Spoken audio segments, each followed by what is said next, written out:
7 de outubro de 2022, abrimos mais uma página da revista Referência para falar de teatro, especialmente teatro de rua. E a gente recebe Maxim para falar sobre esse assunto. Seja bem-vindo. Muito obrigado, rapaz. Que vozeirão, hein? Maxim, a gente tem muita coisa para falar sobre arte, mas a gente vai colocar um recorte bem específico sobre o teatro de rua. E a gente vai começar com a sua trajetória, que começa em Volta Redonda. Você nasceu aqui pertinho da gente, começa a estudar teatro aqui, se reconhece como artista aqui e depois busca outros picadeiros e palcos. Qual foi o gatilho que te trouxe para ser ator? O que te despertou essa atenção? Então, história longa, né? Um toque na saudade. Cara, desde criança, assim, eu tinha um certo comichão, um não lugar. Eu gostava muito de brincar, fui uma criança muito... Eu sou um pouco hiperativo, então assim, eu brincava muito na rua, jogava bola, eu fazia um monte de coisa, mas tinha um certo desajuste, assim, com ver as coisas. Eu não sabia identificar o que era. Aí, aos 14 anos, eu comecei a fazer mágica com uns amigos, assim, na rua. E com 15 anos, teve uma mudança na minha vida, assim. Algo que, nossa, transformou claramente a minha vida. Eu consigo dizer que esse é o turning point. A partir daí, minha vida foi outra. Que foi a passagem do Circo Garcia em Volta Redonda. Um circo muito tradicional. E eu só não cheguei a fugir com o circo, mas eu ia em todas as sessões, conhecia a galera, saía com o pessoal depois para poder trocar ideia. Então conheci mágico, palhaço, malabarista, acrobata, as dançarinas, e isso foi muito significante para mim, significativo, assim, porque isso foi me mobilizando de uma forma que até então nada havia mobilizado. E aí eu joguei os meus esforços de maneira muito radical para essa questão do circo, especificamente da mágica, mas não só. Então, ainda sem saber como, assim, de maneira muito rudimentar, eu e o Felipe, esse amigo meu, a gente começou a construir os nossos aparelhos. Então, a gente fazia a nossa perna de pau na marcenaria do jeito que fosse, amarrava no pé, e aí se equilibrava. A gente conseguiu ficar em pé, que maneiro, vamos tentar fazer uma perna de pau mais alta. Até que a gente tinha uma que tinha quase 2 metros assim, de altura, que a gente sentava no muro para poder conseguir subir na perna de pau. Aí ia na bicicletaria para improvisar um monociclo e fabricava as nossas mágicas. A gente conheceu o mágico Rochester, um mágico super conhecido em Volta Redonda, na região, uma figura muito importante na minha vida. Então, a partir daí, o meu primeiro contato veio pelo circo. Em seguida, eu falei, o que eu... Comecei a pesquisar sobre faculdade de circo, aí vi que não existia, mas havia escolas de circo, mas também era importante que eu fizesse uma faculdade, uma orientação da família e tudo mais. Aí eu decidi fazer artes cênicas. Então fui estudar teatro por causa do circo, aí eu comecei estudando em Volta Redonda com o lendário Bernardo Maurício, né? Nosso imorrível Bernardo Maurício. Imorrível. E, nossa, esse bocado de história com o Bernardo, nossa senhora. Quem não teve? Qual artista da região que não tem uma história com o Bernardo Maurício, né? E aí você conheceu os artistas de Volta Redonda, sim, ali na adolescência. É bem parecido com a minha trajetória, porque eu também comecei como ator. Comecei na Cal, mas aqui em Volta Redonda que eu topei com Bernardo, Washington, Stael, enfim, é uma geração de professores de teatro que marcaram várias gerações. Sim. E aí você passou no vestibular da faculdade. Passei no vestibular. Passei no vestibular para a Unirio. E aí, coisas cara, que acho que deu... aí eu fui para lá, assim... 2001. 2004. E aí eu cheguei, assim... Eu passei para o segundo semestre de 2004, mas eu fui um pouco antes, eu fui em abril. E fiz um monte de coisa lá. Trabalhei em imobiliária, vendi brigadeiro, vendi bolo, fiz muita animação de festa, cara, fiz um bocado de coisa lá. Mas nesses meses anteriores eu fui para... Porque eu não tinha cultura teatral nenhuma, porque vinha pouca. Eu achava que eu não gostava de Volta Redonda. Depois de anos, eu fui perceber que a minha questão não era com Volta Redonda. Minha questão é que eu não tinha, naquele momento, acesso àquilo que me é alimento, que são as artes performativas. Não tinha tanta coisa assim. Tinha aqui, acolá, então, enfim. E o que tinha não necessariamente era aquilo que te tocava, não, que era o te que era possível. Né? Era o que era possível. Quando eu cheguei no Rio, eu fiquei encantado que eu poderia ir ao teatro de segunda a segunda, assistir a peça que eu quisesse. Se eu quisesse ver uma peça clássica, uma comédia, o teatro de rua, um infantil, um musical, eu veria. Não tem dinheiro, eu ia de graça. Tinha lugar... Aqui, em Volta Redonda, naquela época especificamente, era muito sazonal. E era o que tivesse, assim.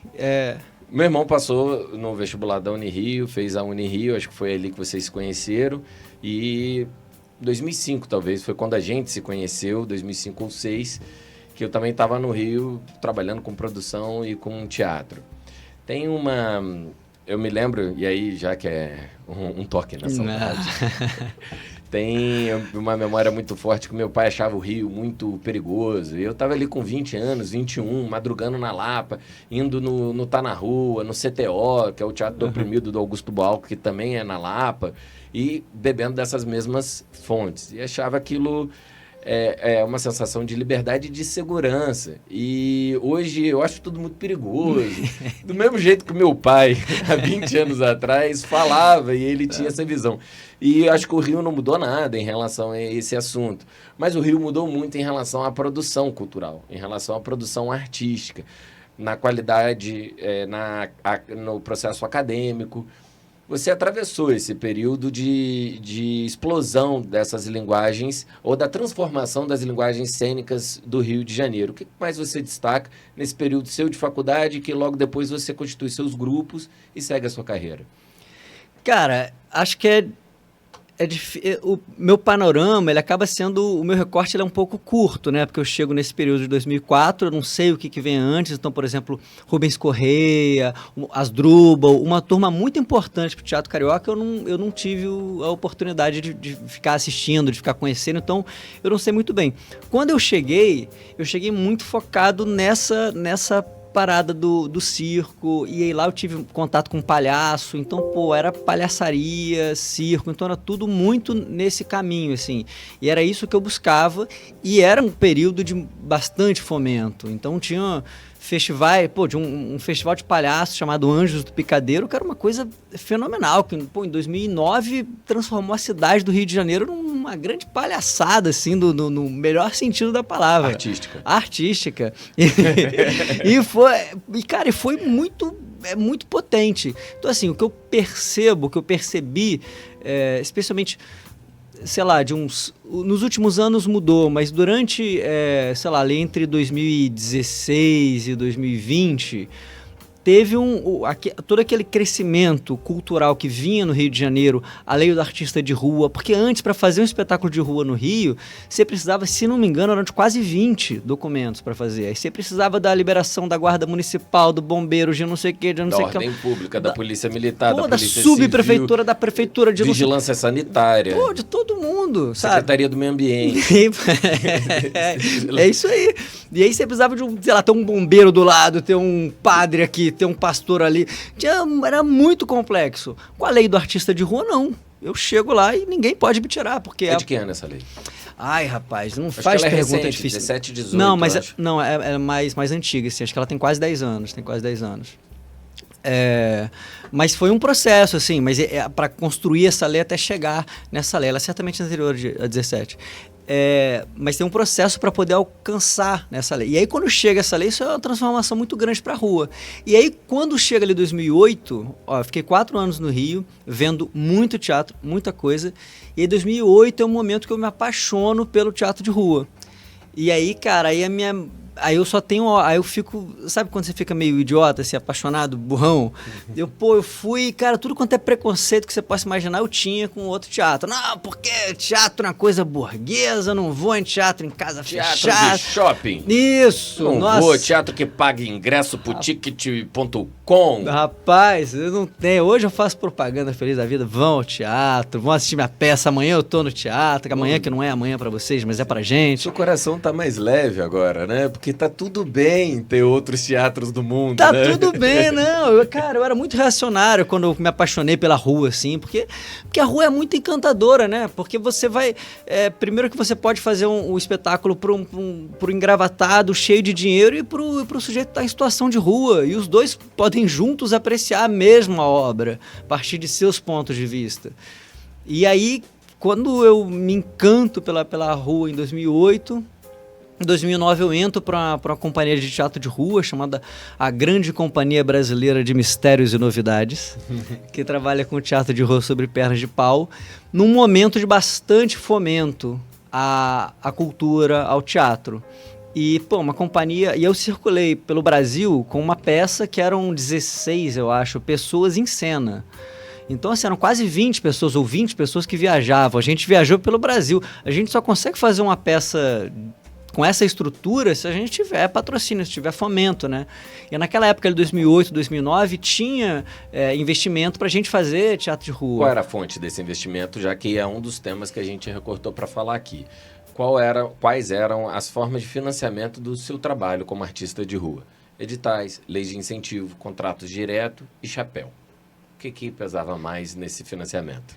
Cara, então nesse momento eu estava só como ator nessa companhia, então eu não sei te dar esse balanço. Onde esse dinheiro, você recebia cachê. Eu recebia cachê, era uma cesta que vinha com banana, maçã, é isso, cara, porque eu conseguia me alimentar, cara, eu acho engraçado esse pessoal que fala assim da Lei Rouanet, que a pessoa tá milionária, eu quero saber quem são essas pessoas, que eu ainda não conhecia, não tive esse privilégio, mas eu sei que tinha tudo isso, tinha edital, tinha fomento direto, tinha Lei Rouanet, tinha do ICMS, tinha verba de vários lugares, Sesc, outros parceiros. E a sua companhia tinha uma sede física? Essa companhia tem ainda, na Gamboa. Eu acho que é a segunda companhia mais antiga de teatro de rua do Brasil. Tem o Olha Nós Aqui Outra Vez, no Rio Grande do Sul, e é mais antiga até em Porto Alegre, que está lá, eles têm 40 anos. A Companhia de Mistérios e Novidades tem 35 anos. Então, e tem a sede na Gamboa, no Rio de Janeiro. Muito bacana. Então, realmente é uma companhia que atravessa vários modelos e formatos de financiamento para a cultura, de captação. Concomitante a isso, em 2009, surgiu em Barra Mansa o Coletivo Teatral Sala Preta. Eu tive a honra de participar entre os fundadores. Fiquei com essa companhia por quase 10 anos. Eu justamente me desliguei para assumir a gestão pública de cultura da cidade, que é a Fundação Cultura Barra Mansa, onde a gente está aqui agora, no Palácio Barão de Guapi. E me identifiquei também muito. Eu nunca sofri dessa leitura reacionária de ser contra o teatro italiano. Eu continuei fazendo, né? Meu irmão sofreu bastante disso também. Ele acho que era algo próprio dos alunos da Unirio. Talvez a Unirio tinha uma disciplina lá, assim. Teatro de rebelde sem causa. É isso. Mas eu me lembro muito de aprendizados que a rua nos traz como artista. Eu, não como ator, mas como produtor, eu tive a experiência de ocupar as ruas de Barra Mansa, Volta Redonda, aqui Resende também, em outros países, e tive esse encantamento, que é o impacto espontâneo de um público que não foi ali para assistir teatro, mas fica. Tem o bêbado, a criança e o cachorro, que atravessa a cena e acaba fazendo parte da dramaturgia. Mas também tem muita dificuldade de se estabelecer como profissional. Não é raro alguém nos procurar ali depois de um espetáculo e perguntar: vocês trabalham com o quê? É isso, e é nesse ponto que eu queria falar contigo. Essa é a sua profissão há mais de 20 anos. E você trabalha com o quê? Rapaz, eu não lembro quem é que me falou. Eu tenho trabalho, eu não tenho emprego, né? Mas trabalho eu tenho até dizer chega. Quando eu passei no vestibular para a Unirio, tinha uma senhora lá no bairro que eu morava, em Volta Redonda. Não vou falar o nome, porque afinal de contas todo mundo conhece a Dona Leila, eu não vou fazer essa inscrição aqui. Teve uma senhora, vamos chamar de senhora X, que ela veio para mim assim, toda feliz. Você passou no vestibular. Eu falei, passei. E passou para qual universidade? Eu falei, passei para Unirio. Unirio é federal, né? Federal. Parabéns. E você vai fazer o quê? Eu falei, vou fazer artes cênicas. Ela, mas você quer ser o quê? Quero ser ator. Não, assim, de profissão.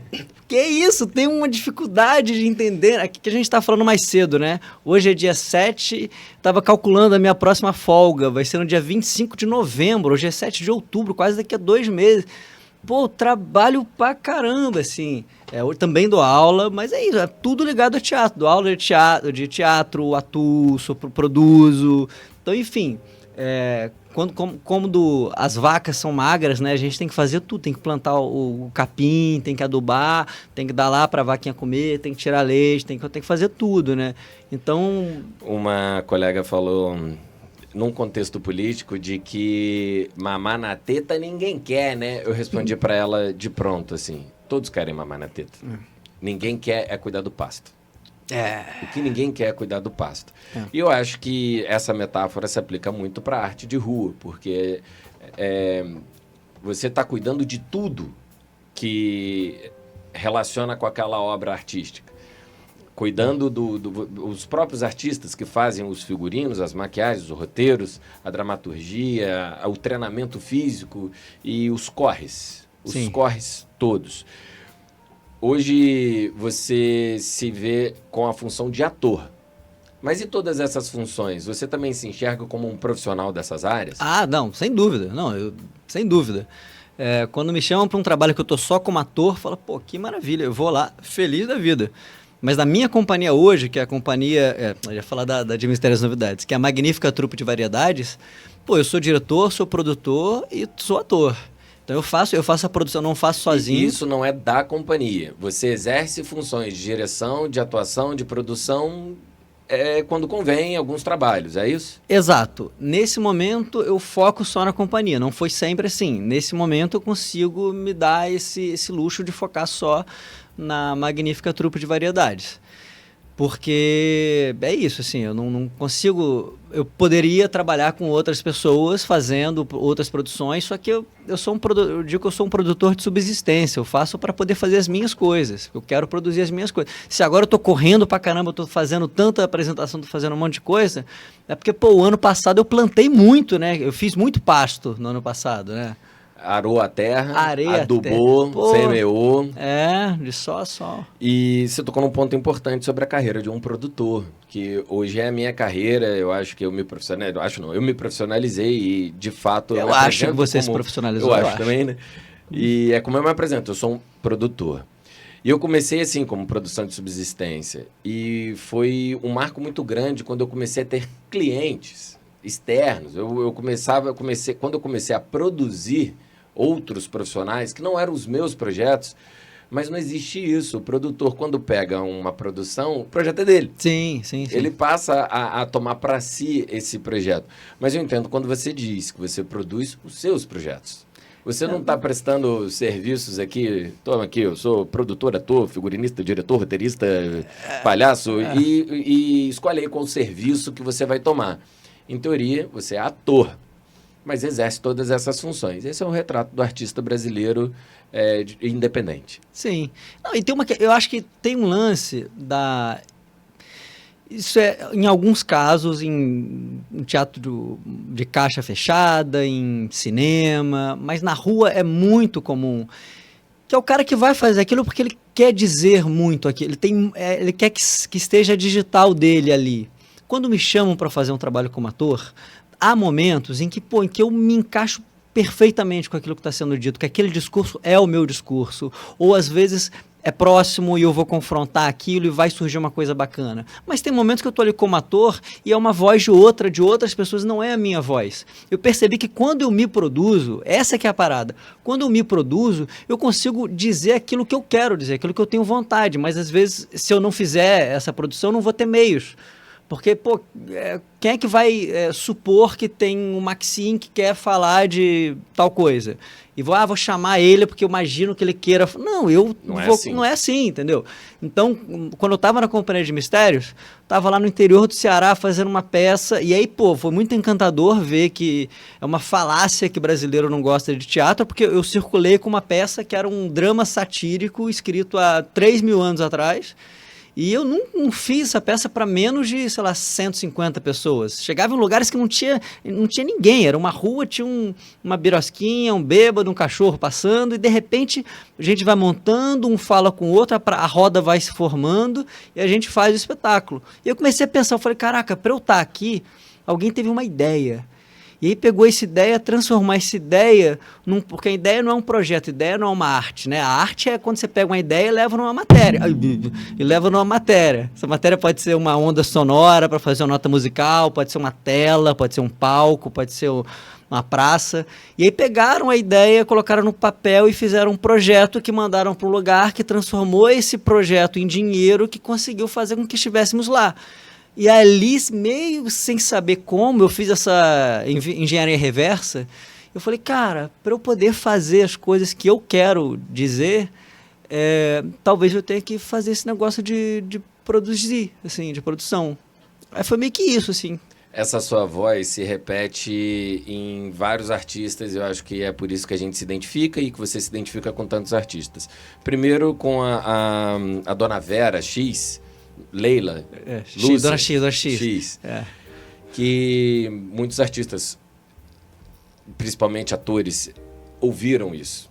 Outro é esse insight de perceber que você tem algo a dizer. E essa é a premissa da arte do século XXI. O que se diz? A arte do século XXI não é para ser bonita, não é para ser fofa, não é para ser cremosa, não é para agradar. A arte do século XXI é para dizer, para se comunicar. É um elemento de comunicação estética, uma provocação, às vezes, pictórica ou sinestésica ou auditivo, sonora, mas ela é para provocar. E aí entra no artista Maxim, que você também disse sobre personagens que não são as suas vozes. Você se identifica, você quando produz os seus próprios trabalhos é porque você está fazendo aquilo que você quer dizer. Mas você também já fez os seus trabalhos, que foi lá, cumpriu a sua função técnica, profissional, artística como ator e saiu. Me fala alguns, que não era a voz do Maxim. Eu tenho uma provocação inicial. Você fez um delegado numa novela. Sim. Aquilo não era o Maxim. Mas talvez eu tenha me expressado mal. O que não é a minha voz, enquanto ator é legal fazer uma coisa que é completamente diferente. O que é ruim, por exemplo, eu fiz uma peça que eu achava a peça muito ruim, pelo que ela tinha eu concordo que a arte ela tem que ser destrutiva, porque ela destrói certezas. Destruir não é ruim necessariamente, né? E ela traz a dúvida, e você pode afirmar uma ideia, pode afirmar um valor, ou você pode questionar aquele valor e, poxa, e quando você pensa sobre um valor, sobre uma ideia, sobre qualquer coisa, você ou vai tornar aquilo que você já crê mais forte, ou você vai refutar, ou vai ver que existem outras possibilidades, né? Que para além da caverna é mais do que aquela sombra, aquela luz projetada. Você pode sair. Então, assim, não sei porque que eu estou falando isso, mas eu fiz uma peça que é ruim. Uma peça ruim. E, cara, tipo, tinha alguns amigos, assim, que a gente no final se dava as mãos. Para agradecer a plateia, a gente abaixava a frente e falava assim, cochichava entre nós. Desculpa. Era horrível, cara, porque tinha uma coisa porque a peça tinha uma coisa moralizante. Eu fazia um livro, meu personagem era um livro. Não sei se pode falar palavrão, pode falar? Pode. Filho da puta do cara que pensou o negócio, tá rindo, né? Porque não foi você. O cara pensou um figurino que era um livro aberto. Eu ficava 40 minutos com os meus braços, assim, como se tivesse crucificado ali, pagando os meus pecados, com o negócio. E aí, tinha uma cartola, eu passava 40 minutos assim, era horrível, cara. E uma cartola, porque o livro, sei lá, na cabeça dele, uma pessoa que lê usa cartola. E eu ficava lá fazendo. E era terrível que as pessoas gostavam daquele troço. E isso me agoniava, porque nivelar por baixo, o negócio era ruim demais. Uma vez fui lá a Globo para fazer uma filmagem e eu ficava me escondendo da câmera, sabe? Aí eu fiz um esquema que eu levantava o ombro assim, o negócio que nem a gravata do Carequinha subia até aqui. E eu atochava o chapéu, ficava só o olho, que nem aquele bonequinho do He-Man, sabe? Eu não me lembro que usavam... Como é que é? Corpo, isso aí. Ficava ali todo escondidinho, porque eu ficava muito constrangido de fazer aquele troço. Mas é pelo discurso da obra em si, que era uma coisa, vamos ler, porque vamos dar as mãos e ler, porque ler é importante, blá, blá, blá, blá, blá.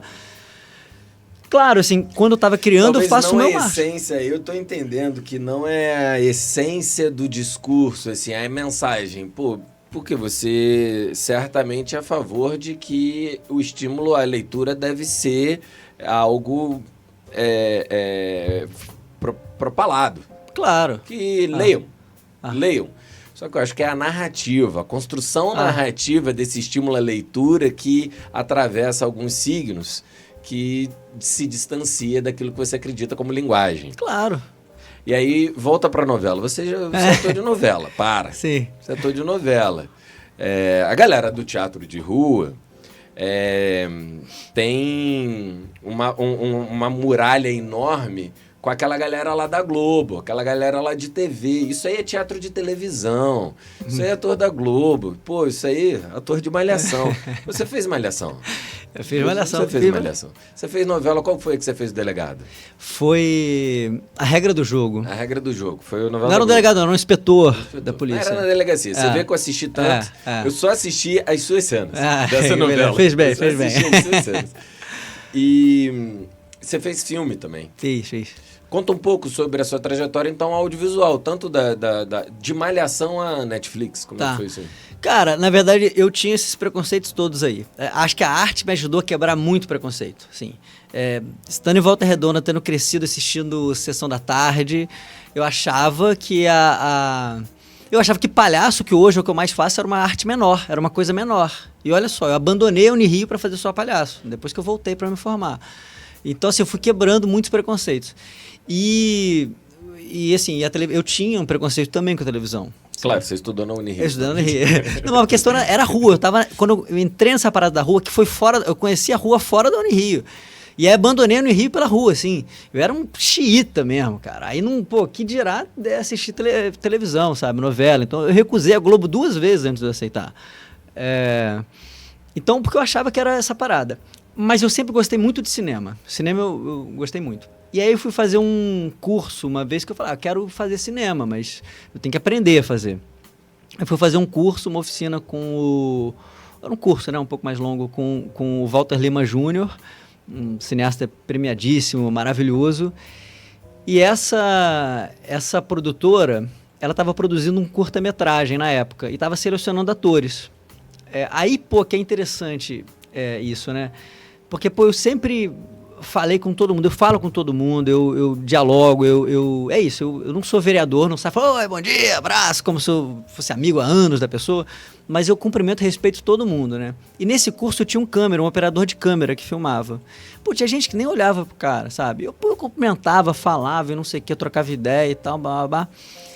Essa produtora ia realizar esse curta-metragem e tinha um personagem que não tinha nada a ver comigo. Na época eu tinha, 23 anos. Era um personagem na casa dos 40, gordo, preto. Era completamente diferente de mim. Eu sou branco, tinha 20 e poucos anos. Era outra história.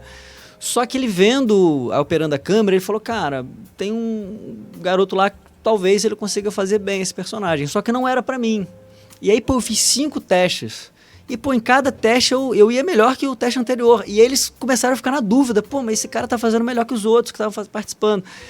E eles mudaram o roteiro, passei, fiz o curta. Quando fiz o curta eu dei uma sorte, porque o curta passou antecedendo um filme do Beto Brant no Festival do Rio, que era a estreia do ano, assim, era o Eu Receberia as Piores Notícias de Seus Lindos Lábios. Um filme maravilhoso, Camila Pitanga dá um show, um filme premiadíssimo, e passei imediatamente antes da estreia, que era a grande estreia do festival. E ali tinha um monte de gente graúda assistindo. Inclusive um pesquisador de elenco da Globo que aí viu Aí, beleza, passou um tempo, me achou no Facebook e aí me fez convite para fazer um cadastro lá na Globo. Aí eu recusei. Eu falei, obrigado, mas a minha praia não é essa, obrigado. Aí ele mandou outra mensagem, falou, não, mas é só um cadastro, não sei o que lá. Então, aí eu falei, cara, me manda um e-mail explicando um pouco melhor. Aí ele mandou um e-mail explicando um pouco melhor. Aí eu respondi o e-mail mais longo, agradecendo, ele foi super gentil. Mas, cara, a minha parada, eu falei, cara, é rua ou cinema, eu não tenho interesse em televisão, mas agradeço e tal, blá, blá, blá. Produtor, o meu e-mail tinha na minha assinatura o meu telefone.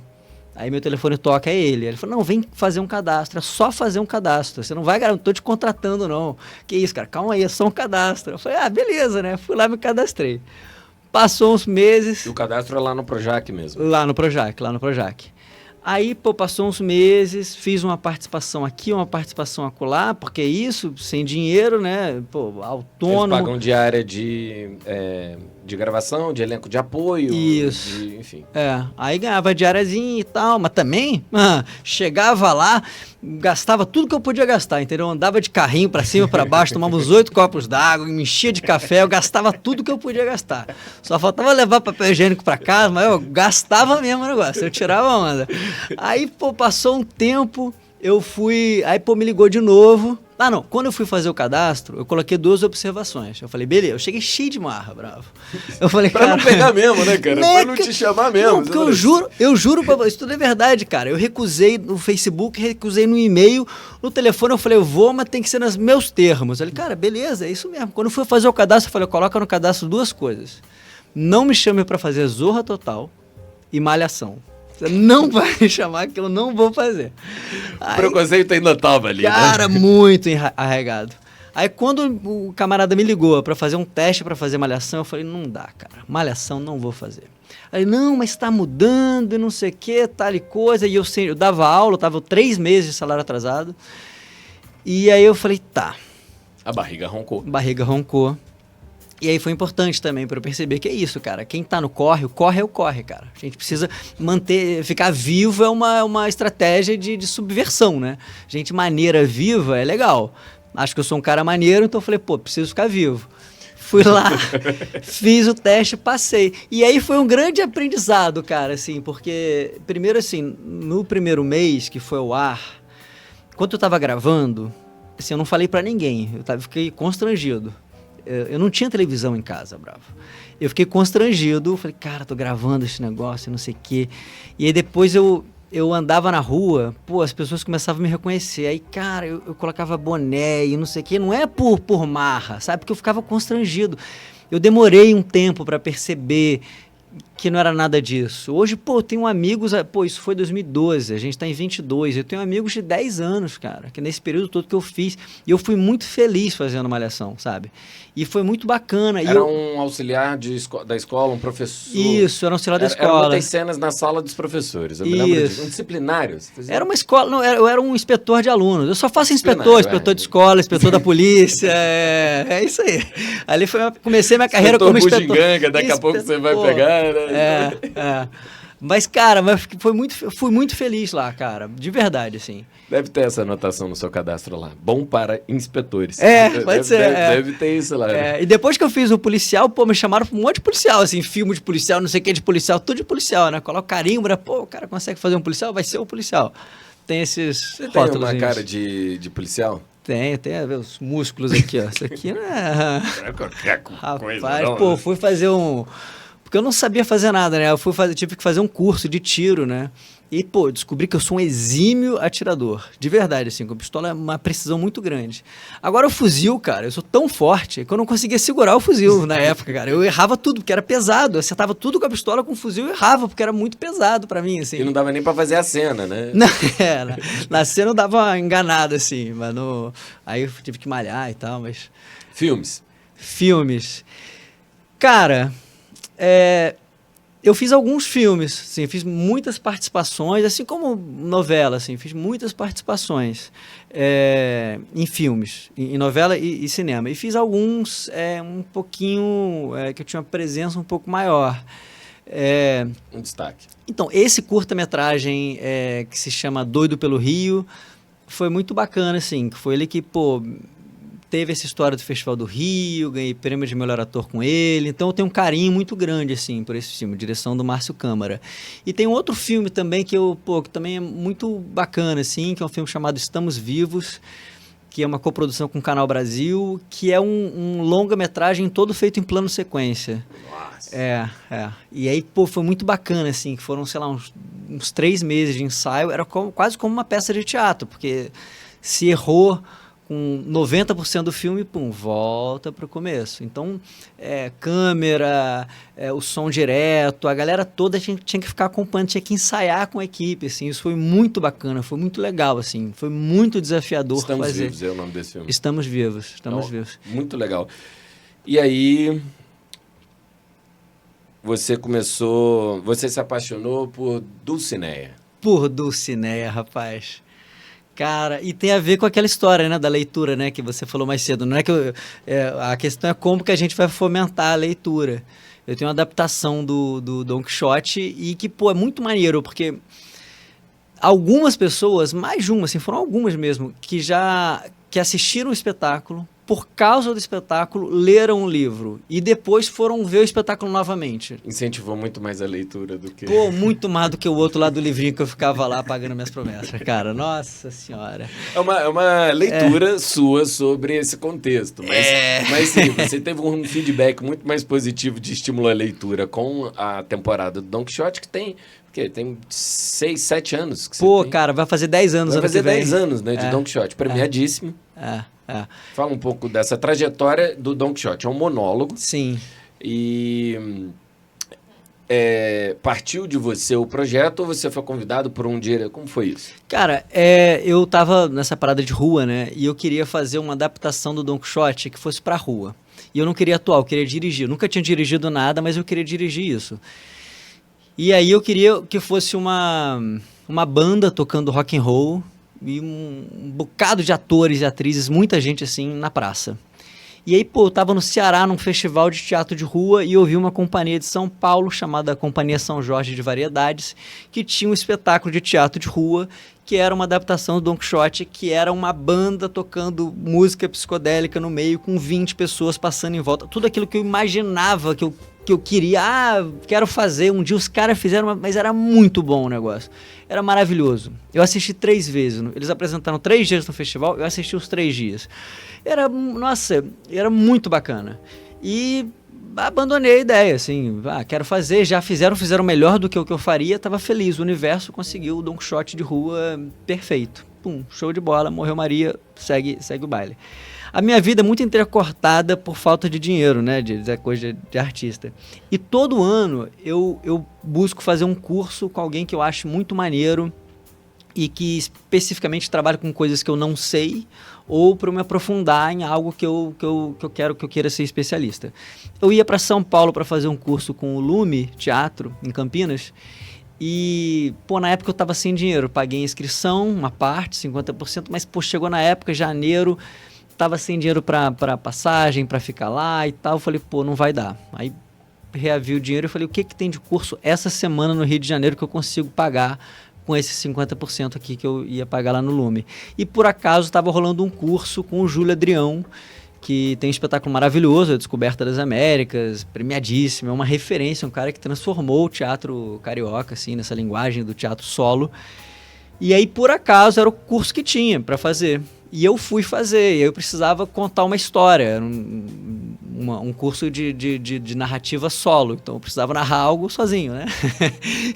Mas eu fui sem meio que saber o que eu iria fazer, o que eu iria trabalhar. E aí eu literalmente cheguei em casa depois do primeiro dia de curso, eu falei, eu preciso de uma história. Cheguei, literalmente olhei a prateleira assim, o que tem de livro aqui? Aí eu vi o Don Quixote e falei, de repente Don Quixote, peguei... E aí eu folheei e tal, aí, claro que eu já conheci o livro, já tinha lido, aí eu falei, vamos ver o que a gente faz. E aí, para minha sorte, a oficina dele, naquela época ainda, muito cheia, Mas naquela oficina, era janeiro, no Rio de Janeiro, ninguém estava lá, quem estava não queria fazer teatro, tinham 5 pessoas só na oficina, um cara que estava recém-operado de hérnia, que estava lá só para assistir, uma menina que é filha de uma atriz famosa, que não queria estar ali, estava porque a mãe queria, um menino que era bailarino, super bacana, ele que estava querendo chegar no teatro, uma menina que participava, mas muito insegura, e eu. Então, assim, efetivamente... E você é quem? Não, e eu... Não, descreva-te. Não, e eu um cara que tava querendo fazer um curso, que que pagou suado o valor daquela inscrição, queria muito estar ali. E aí, bicho, nossa senhora, eu sou muito CDF, eu sou muito esforçado. E aí, eu fiquei comendo todo o segundo que eu tinha à minha disposição ali. E foram muitos os segundos, porque não tinha tanta gente assim na oficina, que geralmente está cheia. Aí eu entendi um pouco essa linguagem, eu falei, cara, vamos fazer esse trabalho. Aí foi um exercício de paciência, de conseguir grana, de não sei o quê, de esperar. Fui pra Globo, pra Malhação, voltei, chamei o Reinaldo Dutra, colega meu da Unirio, que é um diretor que trabalha muito com dança, trabalha com máscara balinesa, com comédia dell'arte. Tem uma precisão que eu não tenho, ele tem um trabalho de corpo que eu não tenho, e eu precisava disso, alguém que fosse muito bom naquilo que eu não sou. E aí veio, aí foi maravilhoso, assim. O Júlio é uma grande referência e, inclusive, muitas pessoas que me indicaram assistir o trabalho do Don Quixote, pessoas que não sabiam que eu te conhecia, e que te assistiram em festivais, em temporadas, em cartazes. Você ficou em temporadas no Rio de Janeiro por mais de uma vez, participou de festivais, foi para São Paulo. Todos comparavam você com o Júlio Adrião. E esse trabalho com o Júlio Adrião. E eu fui assistir, e até hoje eu me confundo aonde que eu assisti o Don Quixote. E eu sempre tenho a impressão de ter te assistido na praça... Naquela praça dos teatros de São Paulo. Nossa, fugiu o nome. Praça Roosevelt? Praça Roosevelt. E ali eu assisti A Descoberta das Américas, do Júlio Adrião. Mas a sensação que eu tenho foi que... Ali que eu te assisti com o Don Quixote, mas acho que foi Volta Redonda. Se apresentou no Gacemes. Sim. Assisti o Don Quixote mais de uma vez, umas 2 vezes. Não me lembro muito bem, mas eu tenho muito forte comigo que eu te assisti na Praça Roosevelt. Olha só. E eu assisti, foi o Júlio Adrião. E até hoje eu ainda confundo algumas coisas. Não sei se pela estética, que são 2 monólogos. Sim. E narrativas bem intensas de poucos elementos cenográficos. Cenários simples. Mas eu acho que é muito mais dessa presença, da forma de contar a história, da postura em cena, que eu acho que é o verdadeiro destaque e o que te liga a esse Júlio Adrião. Eu não sabia que você tinha feito esse curso com o Júlio Adrião e que a primeira vez que você trouxe a proposta de contar essa história foi no curso do Júlio Adrião. Tá explicado. A referência é fortíssima, né? E você acha que foi um marco, um divisor na sua carreira, fazer um monólogo com o Júlio Adrião. Não foi ele quem dirigiu. Não, mas mas surgiu ali a chama da inspiração, acendeu ali. Total. Quem dirigiu? O Reinaldo Dutra, que é esse colega da Unirio, que tem todo esse trabalho com dança e também teatro. E a parte técnica? Cara, Pedro Struchiner fez a luz, Leona Turler fez o figurino, e aí o resto fomos nós que fizemos, de maquiagem, de cenário, de luz... 5, 6 pessoas na produção desse espetáculo. Se tanto. Quando a gente nasceu, se tanto. A maior talvez... Maior não, mas eu acho que o trabalho de maior referência que eu acho que você tem nos últimos 10 anos em relação a impacto de público, de mídia, com um único trabalho. Eu não digo o trabalho que você tem na companhia, que são vários espetáculos e tal, mas eu digo um trabalho único, que ficou tanto tempo, que ainda está. Eu ainda estou vendo cartaz, ainda foi premiado pelo Cultura Presente nas Redes, ou Retomada Cultural, ou Don Quixote. Isso. Não foi? Sim. E você voltou com Don Quixote por causa desses editais, ou você já estava retomando com ele? Não, voltou por causa dele. Na verdade, assim, ele nunca parou, né? Então, durante a pandemia... Você apresentou ele em vídeo também? Fiz em vídeo também. Então, aí durante a pandemia eu fiz numa parceria com os Doutores da Alegria, então fiz uma versão em casa, assim, fragmentos, pílulas de 5 minutos e tal. Era uma pesquisa. E depois, pelo Sesc São Paulo, fiz na minha casa, com o fomento deles, uma versão online, que aí é outra pegada, outra investigação. A gente teve que retomar os estudos, os ensaios, para poder pensar essa outra linguagem. E agora, voltando ao teatro, a gente nunca parou, nunca... Eu já cheguei a pensar, cansei um pouco, quero fazer outras coisas, mas sempre fui fazendo outras coisas também em paralelo. E agora, para poder voltar a fazer efetivamente, foi fundamental esse edital do Estado, sabe? O Retomada Cultural, ele é como o nome diz, assim, ele é para retomar a cultura, reaquecer a cultura. Amanhã a gente vai, como eu falei brevemente, a gente vai fazer em Maricá, mas quando a gente faz em Maricá, aí agora a equipe, como a gente está com esse prêmio, a equipe é maior, né? Então a gente tem algumas pessoas na produção, a gente tem algumas pessoas envolvidas na divulgação para poder acontecer o espetáculo, operador de som, operador de luz, montador disso, montador daquilo. Tem toda a cadeia de cultura que movimenta para poder fazer acontecer, ator, né? Nesse eu sou ator e produtor. Tá bom. Tá de boa, duas funções aí. Tá de boa, né? E dramaturgo, também é autor. Então você teve essa... você hoje não conta uma história do teatro de rua do Rio de Janeiro e nem do teatro brasileiro.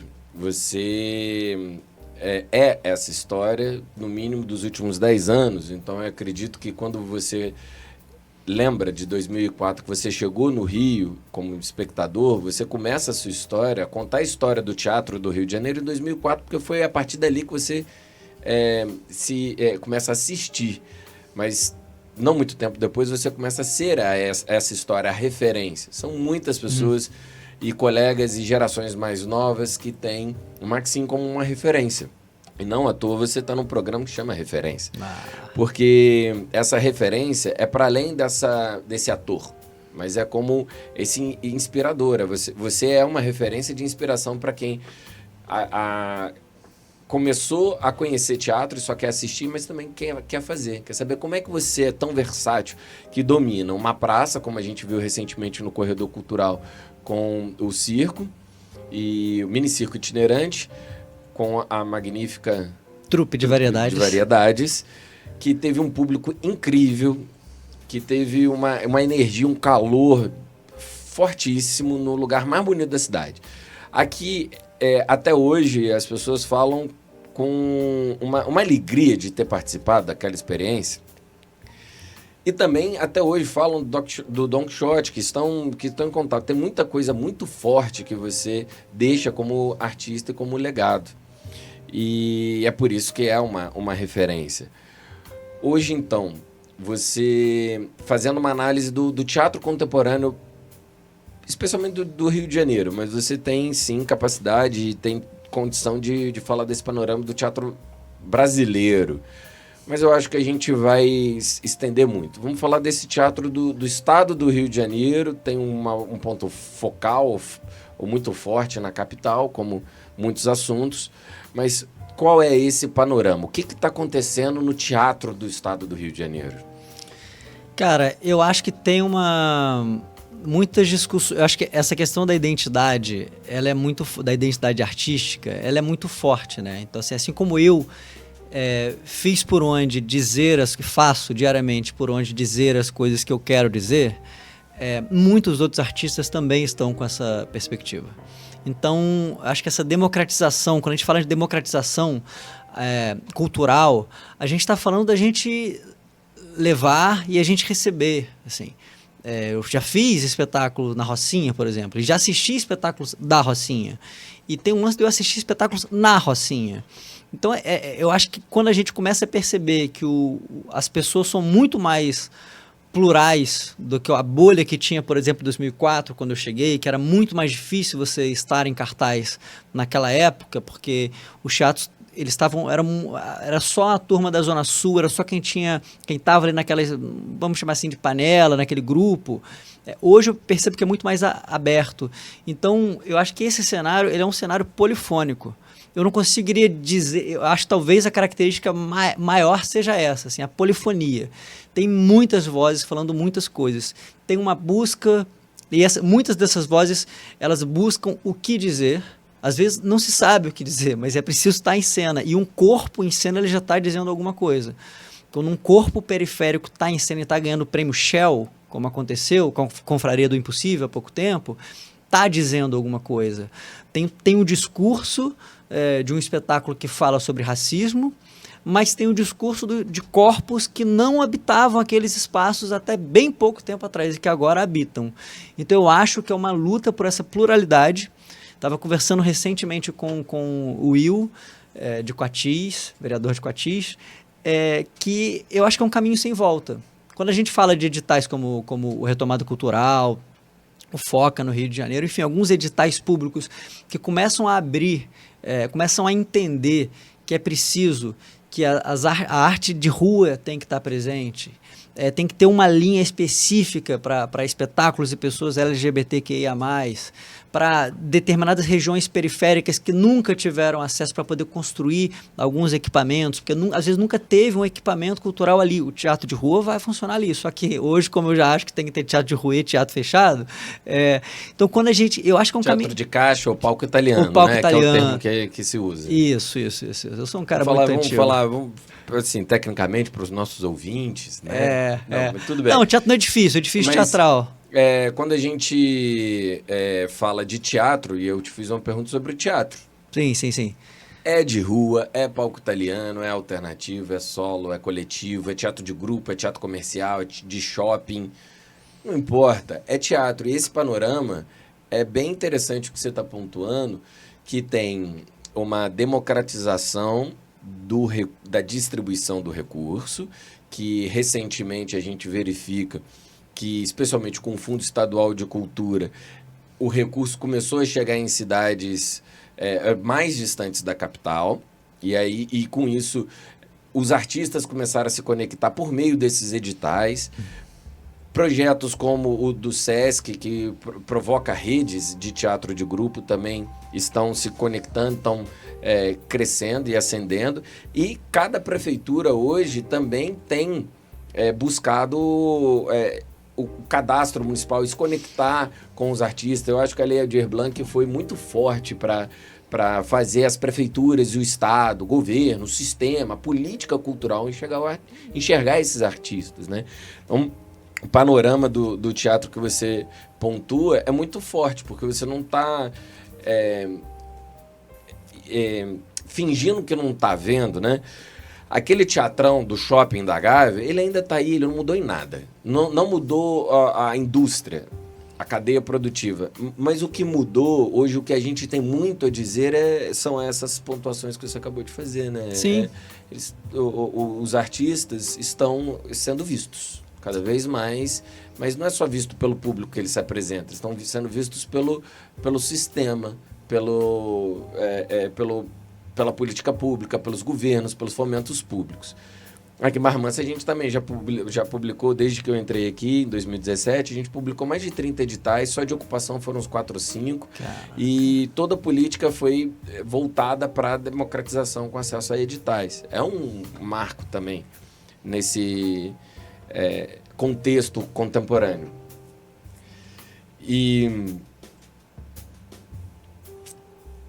Porque isso, cara, vou te interromper enquanto você pensa aí. Porque isso muda vidas, cara. Assim, literalmente.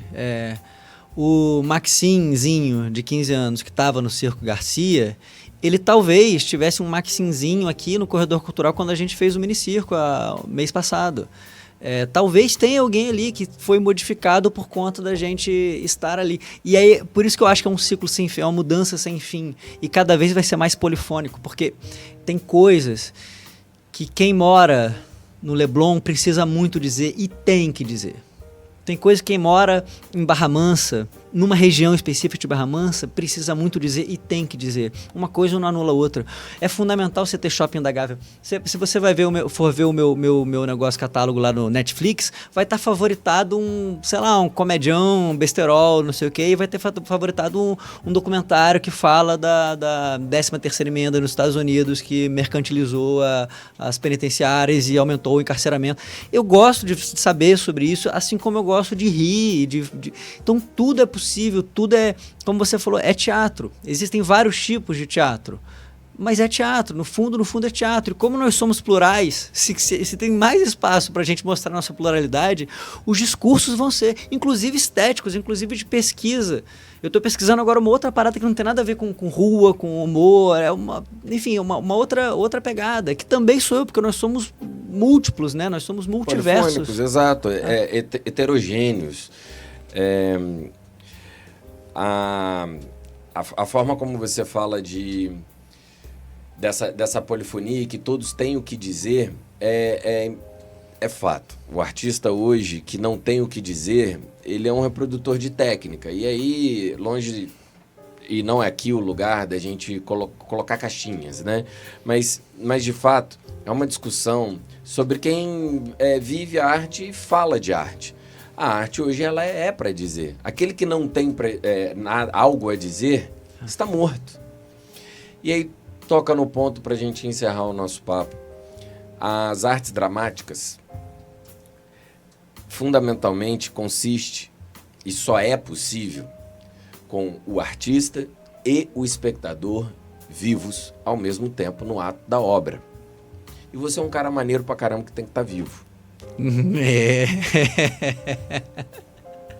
Continue vivo. Pô, continuemos. Para encerrar o nosso papo, existe a possibilidade para você, né, do seu ponto de vista poético. Vamos entrar num campo da futurologia imaginativa. Tá, legal. Os melhores campos que tem. Entendeu?